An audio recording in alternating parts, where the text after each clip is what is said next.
Welcome into this episode of Coach's Corner. Jordan Woodruff with you. Great to have you along. Today we're joined by Coach Freeman with softball, and this is kind of a full circle type thing because when I first started doing play-by-play, you were the athletic director here. In fact, these logos right here, you had a lot to do with that. And now here you are, you're back, and you're the softball coach. You're right, full circle. Just an opportunity to come back, get to work with not just great coaches and great people, but great friends. I've talked from day one, the commitment to the program with the facility, all the work this district has done and the community has supported just made it really, really attractive. And I say this, I got out of coaching last year, and every year I get out of coaching softball, I miss it too much. And I just want to be back in a dugout and be back on a ball field with those girls, coaching them up. Well, and that's the funny thing. You're the athletic director, and then you end up in Morrison, and great success down there with Morrison and softball. Your daughter at the time was still here at playing softball, and I was calling some of their games. But, it's just every time I talk to you, it's like, hey, I'm getting out of coaching. But it seems like you said the next year you're right back in it. This is about the third time. So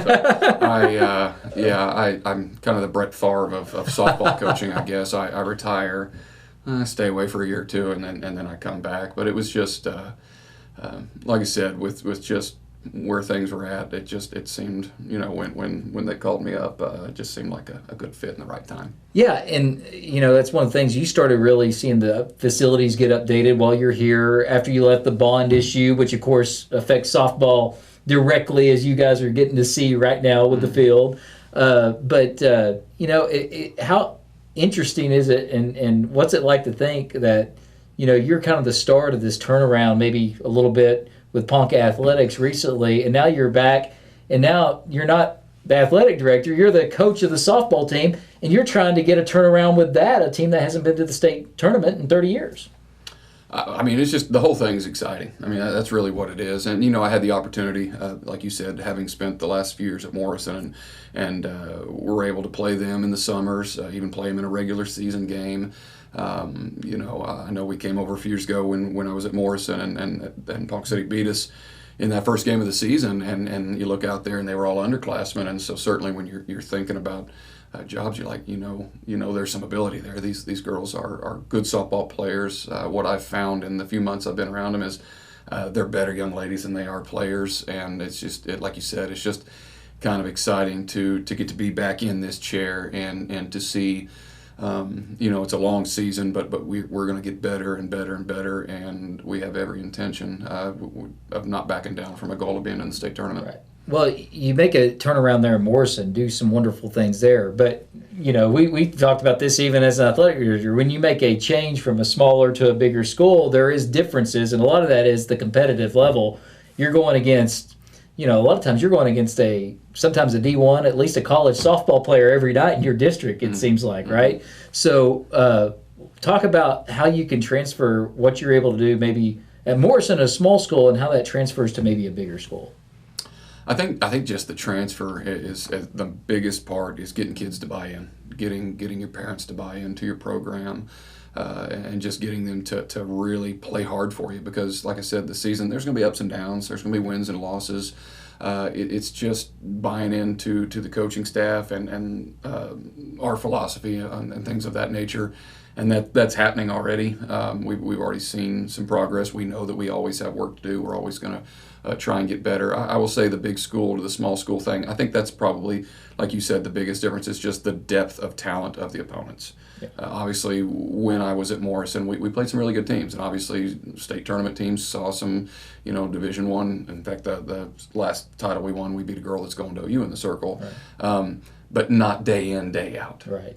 Where, like last night, we made a couple of mistakes. We didn't come up with a timely hit against Bixby, and it cost us, and that doesn't always cost you in Class 2A softball. You can get away with some mistakes that you don't get to in 6A. All right. You mentioned philosophy, and that's always the thing you ask when somebody comes in. You've had a little time, you got that somewhat instilled, but what is the philosophy you bring in to the softball diamond? Simple. We're going to be hard-nosed. We are going to fight and compete, and then at its core is we want our girls to play loose and confident and relaxed. It's not to say that we're going to be easy on them coaching staff. We're going to coach them hard, but on game day, you've got to kind of get out of their way and let them compete and not get balled up and tense, which may have been the way that we used to do things when I was here before. And like you said, you age, you mature, you see things, and you grow. So, I mean, really, fundamentally, we want our girls just having a great time, being a family. We talk about we over me, putting this program first all the time, and working hard in practice. And on game day, you go out and you play loose and confident and you compete. Yeah, and what do you think is maybe the biggest change for the girls since you've come? Like, what's the biggest thing they've had to maybe adapt to? I think it's just the different personalities. I mean, I really do think softball is softball. I know they've had a couple of really good seasons the last few years, and then just didn't get where they wanted to be at the end of the equation. But I just think it's different voices, it's different personalities, and it's just relationships is the first thing that you've got to build. So I just think we're still early in building, and I think we're close, but just the relationships I think is the biggest thing. It's just the differences in styles and personalities of head coaches. We're going to get into the team part of it here in a minute, but I did want to talk a little bit about 6A softball. You talk about how hard it is with all the depth of talent, but at the same time, you just need one good weekend to make a state tournament at the end of the year. And you work all season long during districts, especially to set yourself up for that and maybe have that one easier path, that one easier game. But it's one of those things, yeah, it's tough because of all the depth of talent, but all you need is to do those little things right one weekend, and you find yourself at a state tournament. Absolutely. It is a game that even despite 7 innings comes down, and those big regional and state tournament games comes down to a pitch or two. And so we're 6-2 on the year now, Jordan, and both of we talk about there's winning and there's learning. Both of our 2 losses have been by a run, and we've absolutely been able to take some really, really valuable lessons that our job as coaches and our job as players now is to learn from those little mistakes that got us beat by a run and try, and obviously the goal is to not have those happen again, because a lot of it falls back on us as coaches, just a situation or two here that now we're going to teach off of that maybe we'd neglected having them ready for, and that's our fault. But I mean, we've really been lucky that in our 2 one-run losses that I think it's things like you said in those, because those regional games, especially that winners bracket, it's going to be a one-run game. Yeah, if you can win by 2 or 3, that's golden. But I remind the girls all the time, the first year that we were lucky enough to win one there at Morrison, we won in the semifinals on 1 hit. We won 1-0 on 1 hit, and the last state championship, we won 2-0 on 2 hits. So it's sometimes it's not how many, it's when you get it with the runners on, and that's what got us at Bixby last night, is we just left too many on base, and we never came up with that timely hit and the 2-out hits and the 2-out runs. We just couldn't get those, and that's what we're going to learn from last night. All right, next thing to get into, let's talk about the girls. I mean, that's the important, those players. So talk about what you got. Let's start on the in the circle. Like that's probably the most important. Everything's important, but one of the most important things in softball is you got to have somebody you can trust in that circle. And you mentioned that. You win a game on 2 hits. Well, you're not going to win a game if you're giving up 10 or 11 hits. So that circle makes a big difference. Absolutely. I mean, obviously, like you said, we over me is nobody's more important than the other. But the reality is softball, if you're not good in the circle, you're probably not going to be very good. And we really are blessed right now. It hadn't been split down the middle, but we have been blessed to have a lefty and a righty that we can go to and show lineups different looks. We've got a senior, Bree Meyer, lefty, who's been doing it for years now, and she's pitching really, really well. And then we're able to match her with a young lady, Ava O'Neill, is a junior from the right side, and they complement each other well, and they work well together, and they understand the staff mentality, and that, hey, I may not. Now I don't have to see a lineup that 3rd and 4th time. Now I'm going to get through it twice, and we're going to be in the ball game, and we'll give them another look and a different look. So we're very, very impressed, and very not just with their physical abilities, but with just the leadership of those 2 pitchers. Yeah, and how nice is it as a coach to have a lefty and a righty? Because, I mean, it's a different look out there in the circle, right? The way that's delivering. So once you get to that 3rd time in the lineup, you put a lefty in instead of a righty, that changes things up. That could be the difference in winning a game, right? Absolutely, because, again, 6A, it's going to be a lot of tight ball games. And the numbers say from the jump from 2nd to 3rd time through the order, the batting average and the on-base percentage, it's really phenomenal how much it jumps when they get to see it for a third time. So it's not to say if we're rocking and rolling with one that we're just going to pull her. We're not going to do it every game, but it's really nice to have, like you said, even from the different side, another look to give them, and now they got to start over. Yeah. And so we're blessed with that. So we'll go into the field now, and your pitcher is going to give up some balls on the ground, balls in the air. A lot of times when we're in games, come down to that one error that somebody made, that one extra base that leads to that run. So let's talk about how the fielding's going and some of the girls you have out there in the positions in the field. Well, I mean, I'll tell you, Jordan, there's just so many good softball players here right now. I mean, again, it is a blessing, but we truly do have a tremendous amount of depth. Some girls kind of in and out, but defensively, Audrey Varner is a junior back at catcher this year. Just a phenomenal softball player, phenomenal young lady. She's doing a great job. We also catch another junior, Bailey Stewart, who's kind of a utility player that we move around and sometimes get Audrey out from behind the dish. I mean, I can just go around the horn. You've got a junior, Cadence Elliott, starting at first base, doing a really, really good job. A junior, Mashte Little Cook, an absolutely phenomenal second baseman, softball player. Junior, Jakaya Colbert is at shortstop. Again, these girls have 2 and 3 years under their belt, so we've got some veteran presence. Addison Ivers back at third base as a senior. Caitlin Cooper is a senior in center. She was the offensive MVP of the Cushing tournament. She had 3 homers, 2 doubles, just really saw the ball well and swung the bat. Camilla Bohan is in right field, and then like Bailey and Ava that we've already talked about are mixing in and out in the outfield too. Like I said, we have more than 9 that can play, and so we're getting them at bats early and we're getting them reps early, and then by the end of the season we'll settle into probably that best 9 offensive lineup for the postseason. Yeah, and that leads to the bats. You got to be able to put the bat on the ball and get the ball. Strikeouts are the coach's worst nightmare, because when you strike out, you don't give the team the chance to go make that mistake, right? So that's always a big thing. So how are you putting the bat on the ball? And, I've watched a lot of these girls. First year, you've got a chance to coach a lot of these girls, but that's something. How are they improving? A lot of these girls you mentioned inside the batter's box.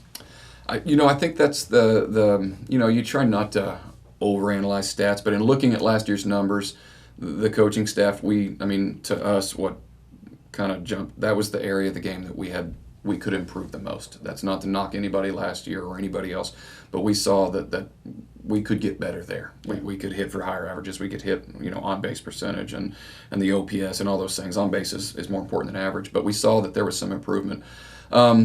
We, in our 8 games, 6 of those ball games, we've done a really good job. And then again, we had 12 hits last night, and scored 4 runs because it comes back to the left on base. Really, really happy. Really, really happy. I mean, there's days where we're a little inconsistent. It's early in the season. They only have 15, 16 at-bats under their belt. Our goal is to get the right combination, 1 through 9 in the order, and to routinely, like you said, the on-base percentage is 0 on a strikeout. We want line drives. We want ground balls. We want to keep the ball out of the air, because that's an easy out too. And we want to be tough outs and really put a lot of pressure on the defense. And we put a lot of pressure on Bixby last night. We just never came up with that bop that we needed. Well, I mean, it goes back to, you hit well, but at some point you got to hit that timely hit. Yes. And there's teams that have good averages, have good on-base percentage, but when that runner's in scoring position with 2 outs, they can't get that run across. And that's the one thing. And to me, I don't know if there's really a way to coach that at times. That's just on that individual that just has that instinct and understands. You put them in that situation, you try to mimic that in practice. There's stuff that you can do, but that's the one thing I wish. I think as a coach, if you could crack that egg, you'd be very, very successful. That timely hitting is something a lot of coaches are trying to crack. It's just that clutch gene. Some kids, and it may not even be your 2, 3, 4 hole. It may be a kid that's at the bottom of the order that just has that clutch gene that that I just mentioned. Is they just produce, and it's not always a base hit, second and third and 1 out. Yeah. And we've talked about it. Ground ball to second does the job. It scores 1, it moves 1. We don't have to. I think last night just wanted to do too much, and that's you can't fault a kid. I think we pressed a little bit, and then when we didn't get those hits early, I think we started to press and panic, and of course you could tell them a million times, don't just have a good AB. Right. Just your only job is to hit this ball hard. But like I said, we just because like you mentioned, the 2-out hits for runs is what wins postseason games. Yeah. I mean, there's so many things that win games, but I'm just telling you, it's that clutch hit, it's that 2-out that can't, and you tack on that extra run. Those are what wins the regional games and hopefully the state tournament games for us. Yeah. Well, anything else you want to mention before we let you go? It's been a good interview. It's good to have you back here in Ponca City, and I'm excited about what you're doing with the softball program. Thank you, Jordan. No, I mean, we're going to play 5 games the next 2 days. Going to play some really, really good ball clubs.